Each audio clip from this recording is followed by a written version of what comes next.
उपराष्ट्रपति चुनाव में विपक्ष के साथ हुआ बड़ा खेला।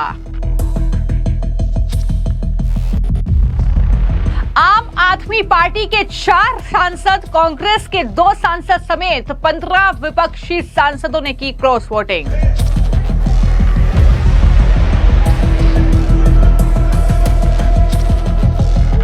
क्रॉस वोटिंग से भड़के कांग्रेस नेता मनीष तिवारी बोले, जांच की जाए। If there was cross voting, then it should be seriously investigated by each of the constituents of the India Alliance.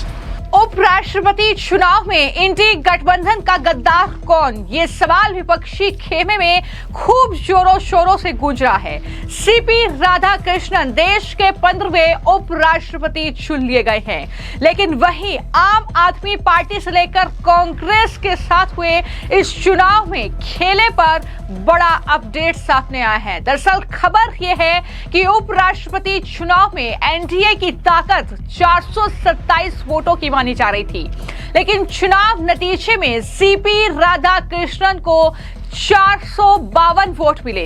विपक्षी जो गठबंधन है इंडिया अलायंस, उसके लगभग 15 सांसदों ने क्रॉस वोटिंग की है, ये जानकारी सामने आ रही है। और सूत्रों के हवाले से ये बड़ी खबर है कि जो ये 15 सांसद है, इसमें से 4 सांसद आम आदमी पार्टी से हैं और वहीं पर कांग्रेस पार्टी से 2 सांसद है, ये जानकारी मिल रही है। आरजेडी से 1 सांसद, डीएमके से भी 1 सांसद ने इस उपराष्ट्रपति के चुनाव में क्रॉस वोटिंग की है, यानी सीपी राधाकृष्णन के लिए वोट डाला है। इसके अलावा जो उद्धव ठाकरे की शिवसेना है, उसका भी नाम सामने आ रहा है। तो कुल मिलाकर यहाँ पर आम आदमी पार्टी के साथ उनके ही सांसदों ने ये गद्दारी की है, ये जानकारी सामने आ रही है। बड़ी फूट एक तरीके से समझ सकते हैं आम आदमी पार्टी और कांग्रेस पार्टी में जो देखने को मिली है, जो खबर सामने आ रही है। हालांकि कई सांसदों के नाम पहले से ही उजागर हो चुके थे, लगातार नाम चल रहे थे। आम आदमी पार्टी से अगर बात की जाए तो ये अंदेशा लगाया जा रहा है, ये पुख्ता जानकारी नहीं है कि एक तो स्वाति मालीवाल ने जाहिर तौर पर वोट किया होगा सीपी राधाकृष्णन के लिए, दूसरा हो सकता है कि राघव चड्ढा भी उस लिस्ट में शामिल हो और कई पंजाब से सांसदों के नाम भी उजागर हो रहे हैं। तो इस तरीके से ये आम आदमी पार्टी के 4 सांसदों के नामों की चर्चा अब शुरू हो गई है। कांग्रेस पार्टी से जो बड़ा नाम है वो नाम है शशि थरूर का, और बाकी ये 2 सांसद का जिक्र हो रहा है। हालांकि ये सूत्रों के हवाले से जानकारी है, कितने सांसद है ये आने वाले वक्त में खबर यह है कि कांग्रेस पार्टी इस पर जांच भी बैठाएगी, यानी तफ्तीश करेगी कि आखिर किसने उनके साथ खेला कर दिया है। तो इसकी जांच होगी। आरजेडी के सांसद का जिक्र हो रहा है।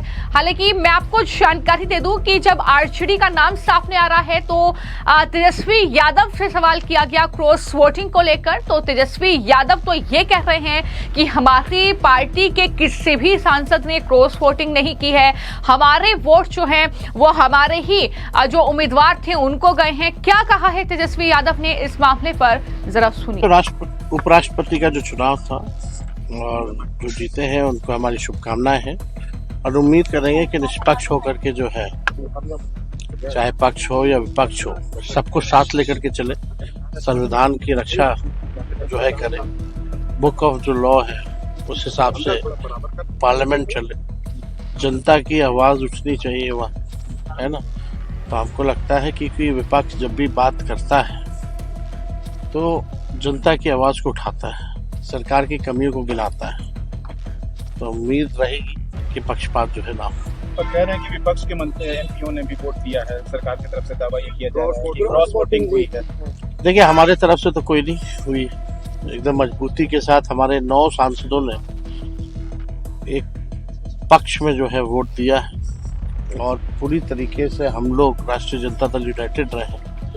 अब क्या हुआ है नहीं हुआ है ये विषय तो पार्लियामेंट में जो लीडर है ये विषय उन लोगों का है। माई बहन तो मैं आपको जानकारी दे दूं कि रिपोर्ट जो सामने आ रही है, लगातार अलग अलग मीडिया रिपोर्ट्स में अलग अलग दावे किए जा रहे हैं। उसमें कहा गया है कि क्रॉस वोटिंग वाले लगभग 7 वोट जो हैं वो महाराष्ट्र के सांसदों ने डाले हैं, जिनमें यूबीटी के लगभग 3 सांसद हैं, कांग्रेस के भी कई हैं, और यही नहीं, एनडीए उम्मीदवार के तमिलनाडु से होने की वजह से डीएमके के कुछ वोट भी उन्हें मिलने का अनुमान लगातार लगाया जा रहा है। और जैसा कि मैंने जानकारी दी कि आम आदमी पार्टी के भी 4 सांसदों का जिक्र यहां पर हो रहा है। एक तरफ आपने तेजस्वी यादव को सुना, जो साफ तौर पर इस खबर से इनकार कर रहे हैं और कह रहे हैं कि हमने जो है, हमारी पार्टी के सांसदों ने क्रॉस वोटिंग नहीं की है। लेकिन वहीं पर संजय राउत ने भी इस मामले पर बयान दिया है। संजय राउत ये कह रहे हैं कि हमारा जो आंकड़ा है वो वोट हमें मिले हैं, कुछ वोट जो है वो अमान्य हो गए। तो इस तरीके से वो इस पर सफाई पेश कर रहे हैं। वो भी नहीं मान रहे हैं कि उनकी पार्टी की तरफ से क्रॉस वोटिंग हुई है या विपक्षी गठबंधन में कुछ इस तरीके की क्रॉस वोटिंग हुई भी है।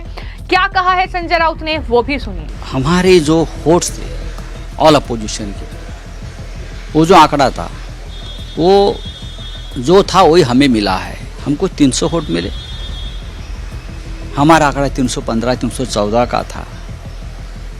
जिस लोगों ने सुदर्शन रेड्डी जी के सामने एक आंकड़ा दिया है, ऐसे 15 वोट डिस्क्वालीफाई किए अवैध, मुझे कारण मालूम नहीं। अगर देखें तो 315 वोट हमको मिले हैं। उनके पास सत्ता है, सब कुछ है, उनके पास 40 का बहुमत पहले से था। लेकिन हमारी लड़ाई सिद्धांतिक और आइडियोलॉजिकल थी। हमने देश में एक माहौल बना दिया और सीपी राधाकृष्णन को अविरोध जो चुनना चाहते थे हमने नहीं होने दिया। तो आपने तेजस्वी यादव, संजय राउत को सुना। लेकिन वहीं पर जो कांग्रेस पार्टी के सांसद हैं मनीष तिवारी, उनसे जब इस मामले में बातचीत करने की कोशिश हुई कि क्रॉस वोटिंग हुई है उपराष्ट्रपति के चुनाव में, तो उन्होंने सीधे तौर पर मांग की है कि ये बड़ा हैरान करने वाला विषय है, इसकी तो जांच होनी चाहिए अगर क्रॉस वोटिंग हुई है तो क्या बोल रहे हैं मनीष तिवारी, वो भी सुनिए। If there was cross voting, then it should be seriously investigated by each of the constituents of the India Alliance, because cross voting is an extremely serious matter.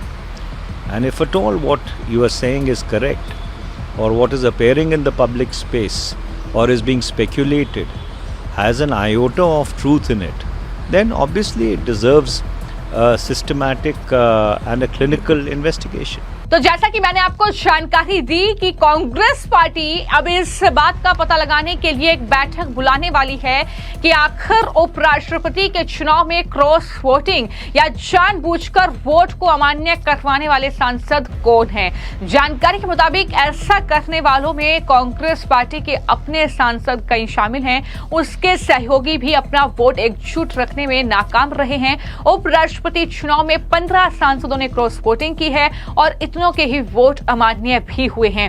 ये CNN न्यूज 18 के सूत्रों के हवाले से एक रिपोर्ट सामने आई है कि कांग्रेस इस बात का अब पता लगाना चाहती है कि विपक्ष के किन सांसदों ने एनडीए उम्मीदवार सीपी राधाकृष्णन को जानबूझकर इस तरीके से वोट दिया है या वोट खराब किया है जानबूझकर। ये अब जांच शुरू हो गई है। तो इस तरीके से जो है सीपी राधाकृष्णन को जो है उपराष्ट्रपति चुन लिया गया है। तो विपक्ष के प्रत्याशी थे बी सुदर्शन रेड्डी, उनको 300 वोट मिले और वहीं पर जो सीपी राधाकृष्ण उपराष्ट्रपति चुने गए हैं उनको 452 वोट मिले हैं। तो इस तरीके से अब कहीं ना कहीं चुनावी रणनीति कांग्रेस की अच्छी नहीं थी। इंडिया गठबंधन में दरार पड़ चुकी है, उनके अपने ही सांसद उन्हें आंख दिखा रहे हैं, इस तरीके के सवाल उठ रहे हैं और इन सवालों के बीच बड़ा अपडेट मैंने आपको दिया है। लेकिन वहीं पर जो कहीं ना कहीं एनडीए का खेमा है वो किस तरीके की प्रतिक्रिया दे रहा है, इस पर जो है एक जेडीयू के नेता का बयान सामने आया है। उन्होंने क्या कहा है वो भी सुनिए। माननीय सीपी राधाकृष्णन जी का चयन उपराष्ट्रपति पद के लिए संख्या बल के बुनियाद पर एनडीए उम्मीदवार की सफलता के रूप में हुआ है। लेकिन महत्वपूर्ण विषय यह है कि जो एनडीए गठबंधन था उसकी उम्मीद थी कि विपक्ष समर्थन करता, लेकिन विपक्ष ने हठधर्मिता का परिचय दिया और संख्या बल में उनका पराजय हुआ। तो एनडीए गठबंधन के उपराष्ट्रपति पद के रूप में सीपी राधाकृष्णन का चयन स्वच्छ संसदीय लोकतंत्र का प्रक्रिया का संदेश है। केंद्रीय मंत्री जी कृष्णन रेड्डी ने जो अपना मंतव्य व्यक्त किया है, वो उन्होंने आंतरिक रूप से नज़दीक से इस पूरे वोटिंग प्रक्रिया को देखा होगा। लेकिन यह तो सच है ना कि इंडी गठबंधन एक राजनीतिक ईर्ष्या की बुनियाद पर बना हुआ गठबंधन है। न इसका कोई नेतृत्व करता है, न इसकी नीतियां हैं। गठबंधन भी राज्यों के अंदर में अलग अलग प्रकार के होते हैं, तो स्वाभाविक रूप से लीडर ऑफ अपोजिशन आप हो सकते हैं, वह दायित्व आपको मिल सकता है, लेकिन राजनीतिक कार्यप्रणाली में कहीं ना कहीं आप कमजोर साबित हो रहे हैं, जिसका दुष्परिणाम है कि इंडी गठबंधन के घटक दल ही आपस में संघर्ष कर रहे हैं और क्रॉस वोटिंग हो रहा है। ने नीरज कुमार को सुना, उन्होंने सीपी राधाकृष्णन को उपराष्ट्रपति बनने पर बधाई दी, लेकिन वहीं पर उन्होंने कहा कि इंडी गठबंधन एक राजनीतिक ईर्ष्या की बुनियाद पर बना गठबंधन है, न इसकी नीति है न नियत है, और यही वजह है कि उन्हें इस तरीके से बार बार मात खानी पड़ रही है। इस खबर को लेकर क्या राय है, हमें कमेंट बॉक्स में जरूर लिखिए। धन्यवाद।